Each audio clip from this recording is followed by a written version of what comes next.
agree, I presume, that the Steelers have taken a step backward this offseason. Is that fair?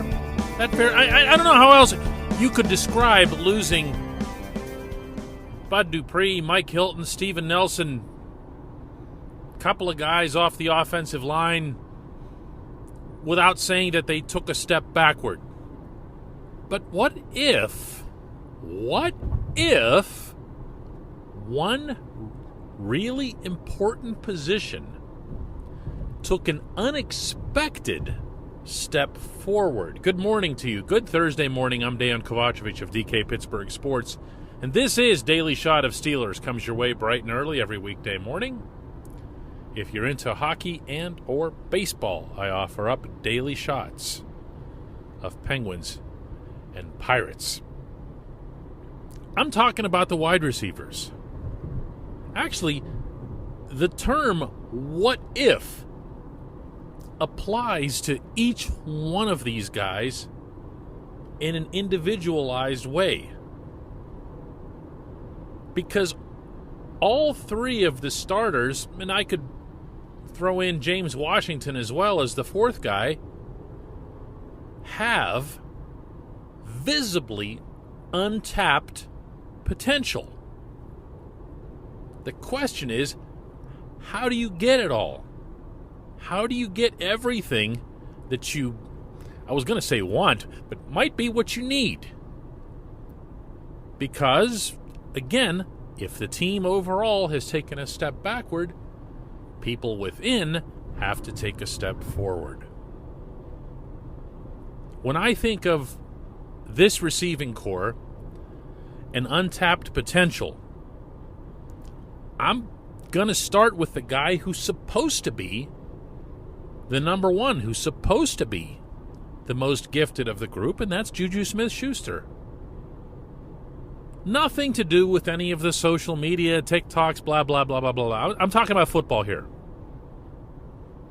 I'm talking about the fact that he grossly underachieved in 2020 as it related to creating splash.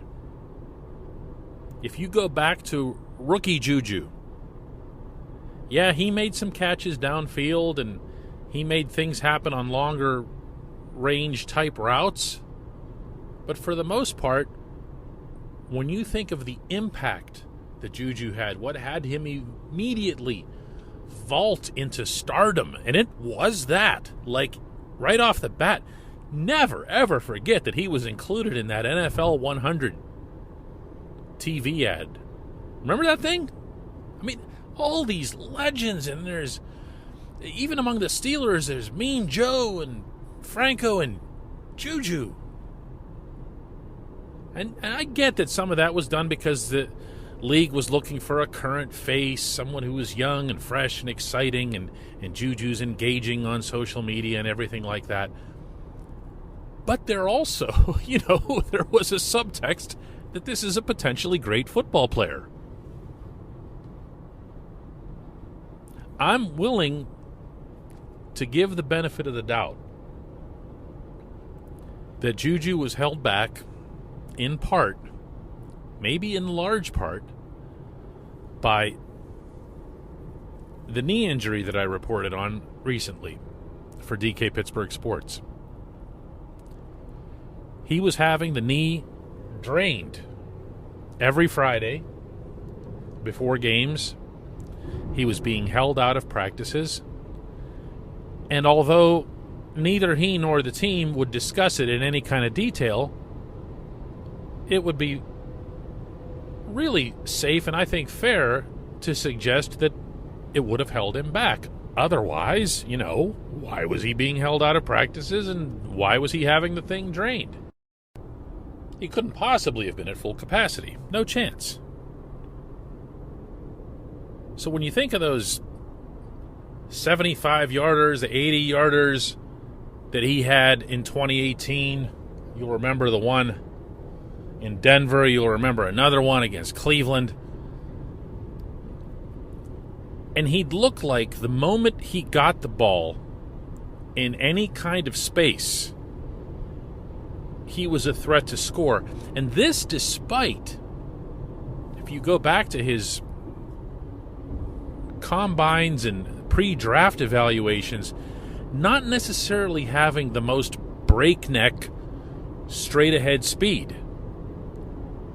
He just had that natural strength, that natural push, that explosion, especially in the first couple of steps, to make things happen. That's why Randy Fichtner was still, against all visual evidence and logic, running the same quick slants to Juju again and again and again, maybe just hoping that somehow magically that Juju would return and rescue his lack of imagination on the offense. But that's a separate subject. If Juju's healthy, and I mean 100% healthy, and this is a young man, this is someone who really ought to be able to get this thing corrected. To our knowledge, he has not had surgery on this knee, minor or major. And sometimes you can say, oh, that's a good thing, but, when you're aware of it at the end of the last regular season, playoffs, maybe that is the time to get something like that corrected. I'm not sitting here playing doctor or orthopedist or whatever. I'm just saying it's not necessarily great news that he didn't get it surgically repaired. Whatever it is that he's got wrong in there, here's hoping that all concerned are doing the right thing toward making it well again, strong again, and then he can get that push again. Because if Juju returns to the progression, the ascent that he'd shown as a rookie, and we're having a very different dialogue now, aren't we, about this whole football team. But there's a couple other guys to discuss here as well. This portion of Daily Shot of Steelers is brought to you by the personal injury law firm of Lawrence, Garbutt, Kelly, and George, LGKG. They help people who filed for medical malpractice claims, who've been hurt in car accidents, who need assistance with workers' comp. LGKG, the attorneys there, have been designated as super lawyers, capital S, capital L, for over 15 years in the state of Pennsylvania. They've got offices in Cranberry, Newcastle, Beaver Falls, Butler, Elwood City, or you can just look them up online at lgkg.com or give them a call at 888-842-5454. Tell my man Larry Kelly that we said hello. Then there's Deontay Johnson. I want to look at the good Deontay and say that this is a player who has a ceiling that's at least in the spirit of Antonio Brown, meaning the style. Not at all his caliber, his talent, all the other ridiculous stuff that AB can do. But then I can't get past 15 drops. I'm sorry, I can't. It doesn't make sense to me to do that. It doesn't make sense to me to say, yeah, but if only he could get over the drops. 15 drops were the most in the National Football League by any player at any position. 1-5. And there's no one who needs to be reminded of that one stretch where he couldn't catch anything. I mean, he couldn't catch a ball that was basically handed to him. At which point Mike Tomlin had no choice but to bench him for a half in Buffalo. Not in a punitive way. He just couldn't afford to have him out there. There's only so far you can push it when you're trying to get somebody going or try to get their confidence back. They've got to cooperate, And at the same time, I look at some of the catches that Deontay does make, and the soft hands that he shows, and the way he brings the ball into himself, the way he gets it on his deep routes. This isn't some big dude This isn't Megatron out there. But if you throw him a really good deep ball, he'll find a way to get under it, collect it, and keep running. He can do a lot of different things. How about his abilities in space? Since I referenced that with Juju, although in a different kind of way. Juju, again, was about that straight-ahead explosion. Deontay's more about just making everybody miss. If you give him a little bit of breathing room, let him feel a little bit of mojo before he takes off. This is a guy who, here it comes, if he can avoid the drops, can become a significant component to the Matt Canada offense in particular. Because you're going to see a lot of left-right, you're going to see a lot of misdirection, and I really believe you're going to see a lot of wide receivers running the football. And out of the receivers on this team, the two that I most want running it, and in different ways, are Deontay and Chase Claypool. More Deontay than Claypool. He can still be a star-type receiver in this league. I believe that. I believe that. He's still kind of new here. Don't forget that. And he has talent. And when you look at those drops, I know you can make the argument that drops are always psychological. Well, what went wrong? What was he thinking? Did he get happy feet before somebody came to hit him? What was it? In Deontay's case, it was so very clearly mental. Because he doesn't have stone hands. He doesn't lack technique for catching a football. He happens to be really, really, really good at it.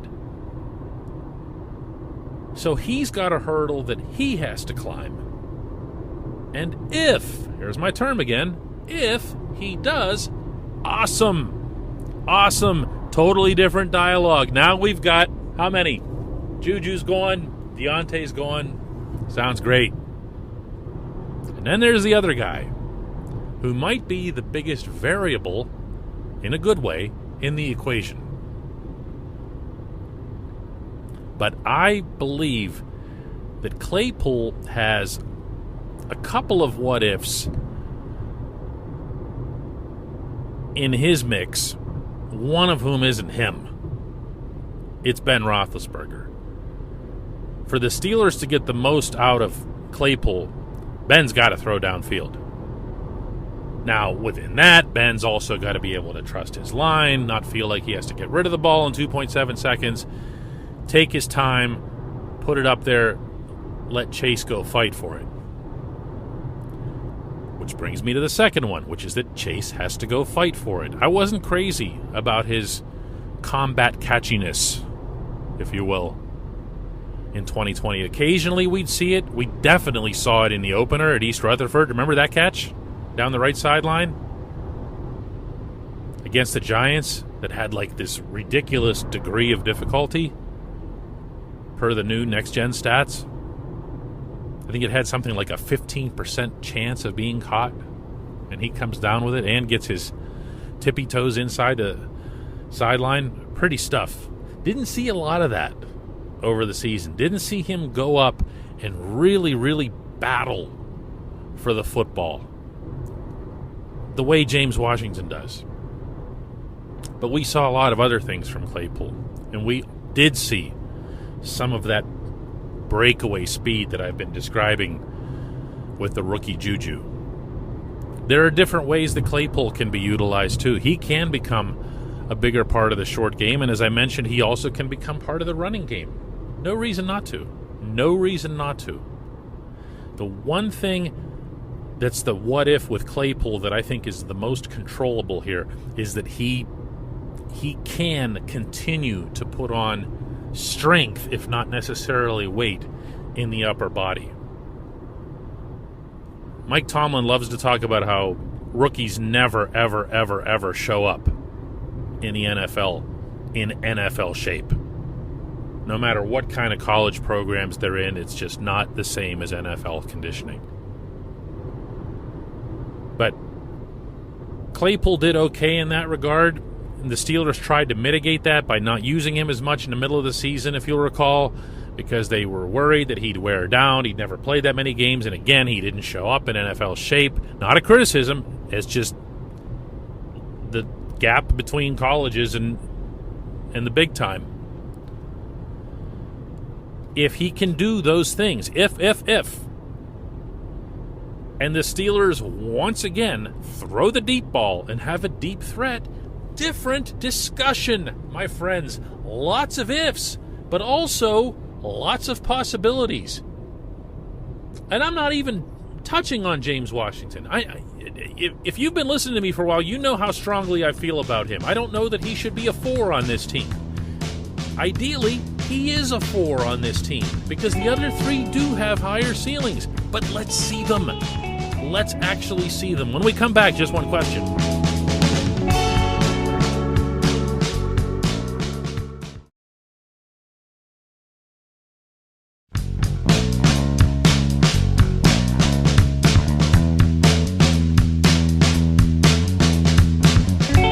Welcome back. It's time for just one question. And that comes today from Newtown Tommy, who says, sorry, DK, not buying the narrative that it's easy to go out and grab a franchise quarterback. I'd love to see some data to support that. There have been 216 of them drafted after Ben. 53 of them were first-rounders. How many of them were franchise quarterbacks, and how many are in the league right now? There are 34 quarterbacks in the Hall of Fame, and Ben will join them. Plug and play right. Okay, Tommy, let's start from the top. For anybody who doesn't know, he's referring to a conversation that I started on yesterday's show about everyone fretting constantly the end of Ben and how the Steelers will never, ever, ever be able to have another franchise quarterback. And this right here, Tommy, your entry here is, to me, it symbolizes the broader sentiment of Steelers Nation in this capacity. Because what you're citing here are franchise quarterbacks and Hall of Fame quarterbacks. And this is why the nation is still caught up, especially older fans for obvious reasons, about that gap between Terry Bradshaw and Ben Roethlisberger and how horrible it was to have, Mark Malone and Bubby Brister and Cordell Stewart and Neil O'Donnell and Tommy Maddox and listen, there are very few quarterbacks in the Hall of Fame, as you correctly point out. And the Steelers are blessed to have had 2 of them, each of whom won multiple championships. This is a great, great thing. It's also extraordinary. If all we're going to do here is take the most extreme examples and say, well, look, Joe Montana was finished up and the 49ers had Steve Young waiting in the wings. Brett Favre was winding down in Green Bay, at least they thought so. And Aaron Rodgers was right there, and everybody was able to feel comfortable and at peace with the position, knowing that, someday when their old guy was done, they already knew who their new guy was. That's actually what has people unsettled, is that they don't know who. They don't know who. But that's also part of building and running a sports franchise. You don't always have all the answers right in front of you. This isn't something to criticize the team over. If they make a commitment, the Steelers, that after this season, they're going to identify, first and foremost, that there is a need to bring in their next quarterback, they have multiple avenues through which to do so. This is the point that I'm making here. It's not snap your fingers and get a Hall of Famer. I didn't suggest that, and I never even used the term plug and play that you reference. I don't even know where that came from. They have to look first of all at who they have and see if Mason Rudolph is going to be the guy. They've had him around. They've kept him in their system for several years. They see something that they like. Does that mean that Mason Rudolph has to end up in Canton? No. Can you still win a Super Bowl with a quarterback who doesn't end up in Canton? Sure, it's been done. But if you're Kevin Colbert, Mike Tomlin, Art Rooney, and this is one of those decisions that goes all the way to the top, you look at who you have, you look at what's coming and what's available in the draft, what kind of capital would be involved in trading up to be one of those teams that does pursue a quarterback in the top 10. Sometimes it doesn't have to be in the top 10. I'll remind you that Ben was an 11, and I'll remind you that Justin Fields, a lot of people feel that the kid from Ohio State's going to be better than any of the quarterbacks taken, maybe even Trevor Lawrence. I don't buy that, but I'm just saying. You don't know. It is a crapshoot. If that's the point you're trying to make with me, sure, of course it is. But if your point is actually, it's impossible, it's never going to happen. We had Bradshaw, we had Roethlisberger, and now we're done forever at the position. I'm not buying it. You can also make a trade. There are quarterbacks available via trade.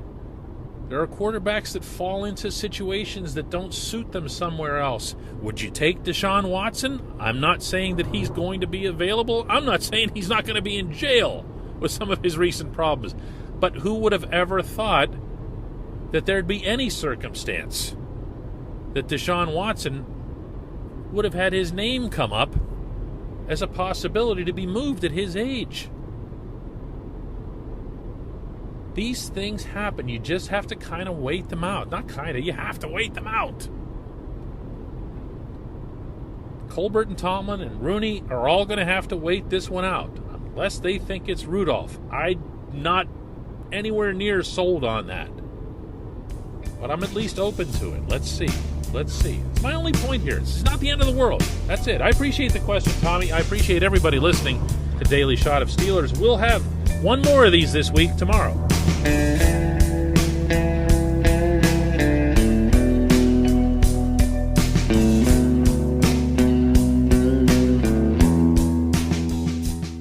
At Point Park University, in the heart of downtown Pittsburgh, they understand there's no substitute for real-world experience and career-building connections. Their innovative curriculum engages students with distinctive experiential learning opportunities. Point Park's pioneering co-op program empowers qualified students to work in full-time, paid positions with their corporate partners while earning college credits. Visit pointpark.edu/works to learn more. Career ready. That's the point. Point Park University. Your front door, your car, your gym locker, your gun. Safety is a habit. Learn more about how to keep guns safe and secure. Visit projectchildsafe.org.